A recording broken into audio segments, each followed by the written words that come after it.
The Plymouth County Suicide Prevention Coalition offers training and programs to help loved ones and community members recognize the signs of those at risk. Here's more on this important topic. So the Plymouth County Suicide Prevention Coalition was actually the 9th coalition that was formed through the Department of Public Health, part of the Massachusetts Coalition for Suicide Prevention.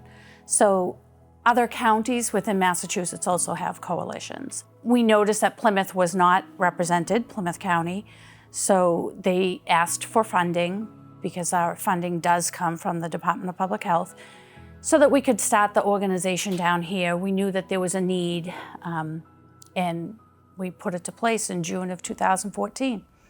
The coalition has done a lot since the beginning. We're reaching our 10-year anniversary, which is awesome. And they've done a lot of training in schools and fire departments and police departments and mental health providers. Our staff had benefited from mental health first aid. And it just is eye-opening to have that training and learn about those processes and to have those tough conversations so that you feel better about asking certain questions and where you can help guide a person, to not leave them alone if they're in crisis, how to help them in terms of getting them assistance. So they've been a huge help with education and training and building awareness for suicide prevention.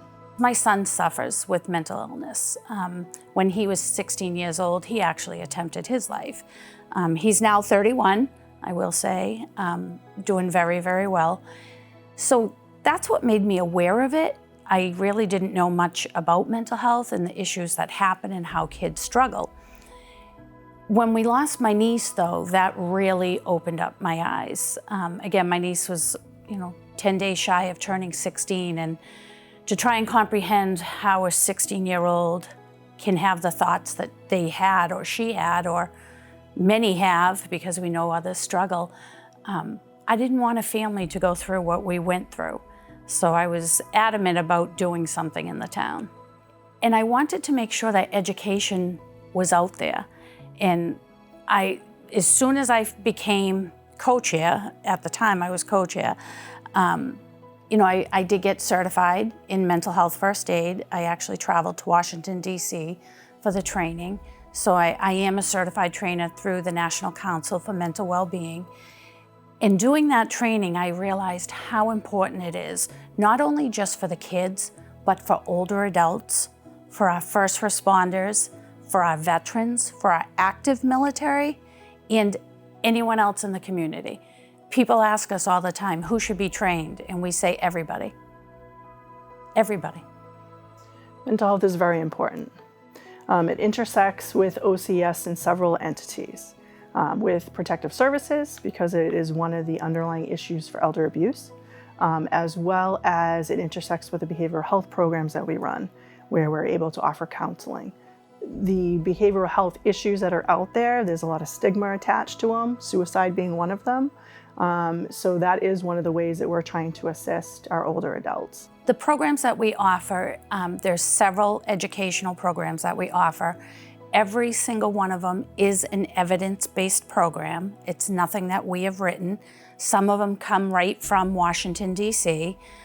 Some of them are through the American Foundation for Suicide Prevention, and some are through a program called Living Works, which is out of Canada. Again, all evidence-based programs. Our hour-and-a-half trainings, our 90-minute segments, we call them our Suicide 101 trainings, and it's just to give people a general idea on signs and symptoms, what to look for, what to watch for, and then how to ask that question. Are you okay? Are you thinking of killing yourself?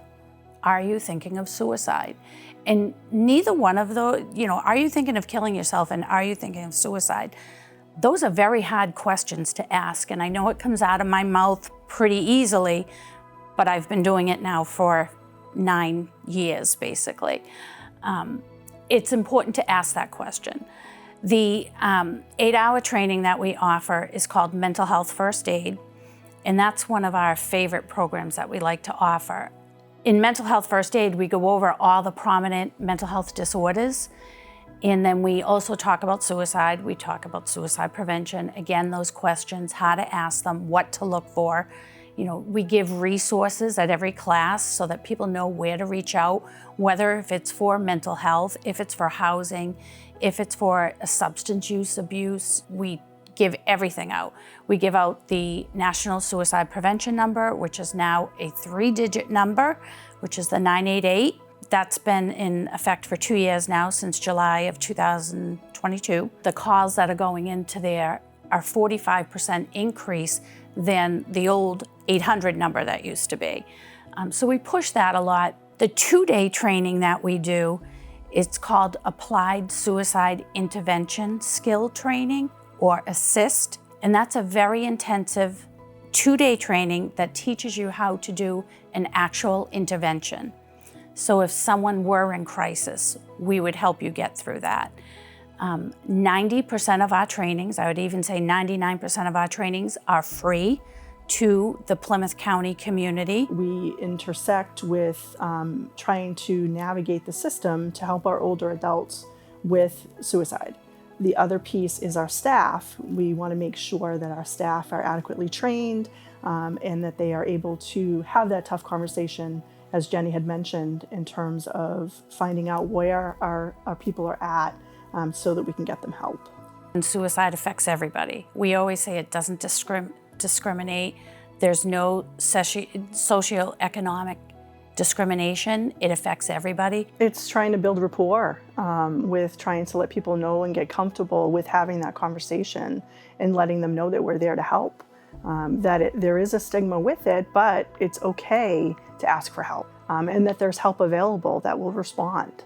You know, things can get better with the right type of, assistance, whether it be counseling or support groups, stuff like that, and that, things can get better. You can even text. You can text the number 741-741, and somebody will be on the other end. A lot of people, when they call the 988, they think that, they're gonna know where I'm at. It is anonymous. Part of the 988 initiative that happened in our state is there's now actually 5 call centers within the state of Massachusetts. There used to only be 2, but now with 988, we have 5 different centers that take the calls that come into our estate. One thing that people don't realize is if you're not in crisis or you're concerned about somebody, you can call that number and just say, I have a question. I'm concerned about somebody. The 988 number is our biggest link that we give out to people. With the 988 initiative, there was also another part of that came out, and it's through the Massachusetts Behavioral Health Helpline. And within that, there's actually 29 centers across the state of Massachusetts that can do an intake right then and there. You can walk in, you can call, they will help you. And it's not just for someone in crisis. If someone is, struggling financially with food, with housing, they will help you. And the best part about the Massachusetts Behavioral Health Helpline is they have 200 different languages that they can speak. 200 different languages. So those are the most resources that we give out. One of the biggest takeaways that I've learned over time is it's okay to talk about it. It is a hard topic. It is a hard question to ask. Is somebody okay? What can you do to help? Be a good listener. It's okay if you're not okay, and we can help get you there. The biggest thing I think that I can take away from all of this is not to be afraid to talk about it. I said earlier, my son struggled, and he struggled at the age of 16.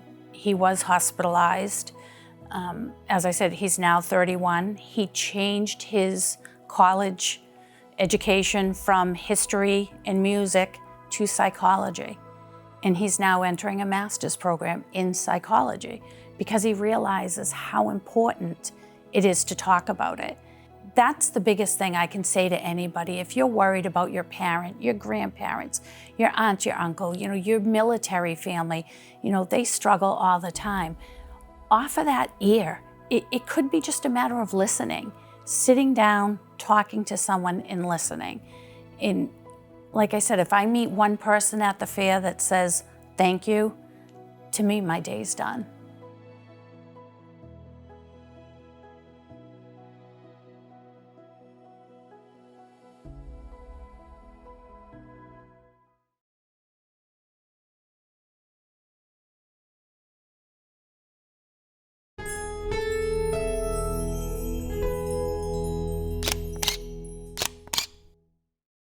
If you enjoyed this video by the local scene, please give it a thumbs up and hit the subscribe button. Thank you for watching.